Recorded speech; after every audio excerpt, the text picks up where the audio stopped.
Hello everyone, once again it's Quinn Russ from MSCM 1250, and right now I'm going to do a short synopsis of chapter 12 entitled Persuasive Speaking. This is coming from the book entitled Ninth Edition, Communication Making Connections by Seiler, Beal, and Mazer, copyright 2014.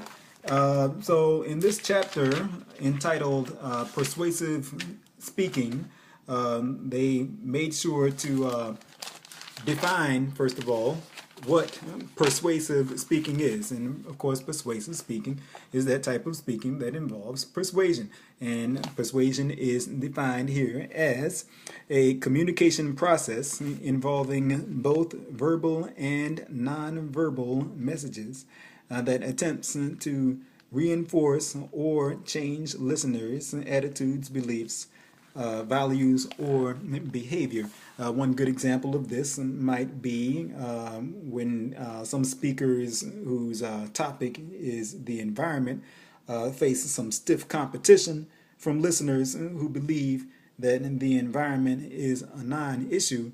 Of course, when the pro-environment speakers are faced with that challenge, they are taking on the challenge of using persuasive speaking to get their point across, and influence their listeners. So another thing to note here is the goals of persuasion. One goal is to change, of course, like I said before, either an attitude or behavior of a listener. Another goal is to instill adoption, or, well, actually, let's see. Another goal would be to instill adoption, discontinuance, deterrence, or continuance. And it also mentions about the importance of choosing a suitable topic here. And of course, topics may begin with questions of fact, questions of value, or questions of policy, just to grab the attention of the audience right off the bat, immediately from the start. And this chapter does a relatively good job of explaining things that are used to increase credibility in the speaker. One of those things, there's three things mentioned here in particular that have Greek names: ethos, logos, and pathos. Of course, ethos refers to the speaker's ethical character.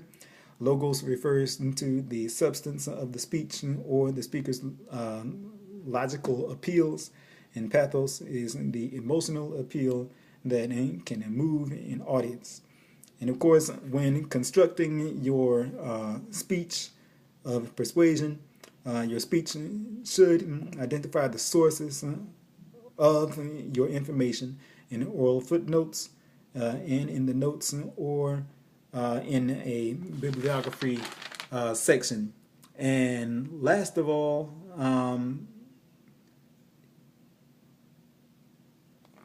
it's very important to remember that when you're making a persuasive speech, in order to maintain your credibility, it's important to focus on ideas rather than on people. Because if you get into the habit of attacking or criticizing people in your speech, then that will cause your listeners to view you negatively, which in effect will cause them to doubt that there is legitimacy to what you're saying. So I guess the biggest thing to take away from this is to stay professional at all times, especially when you're presenting in front of an audience. So I look forward to hearing what you all had to say as well. Thank you very much.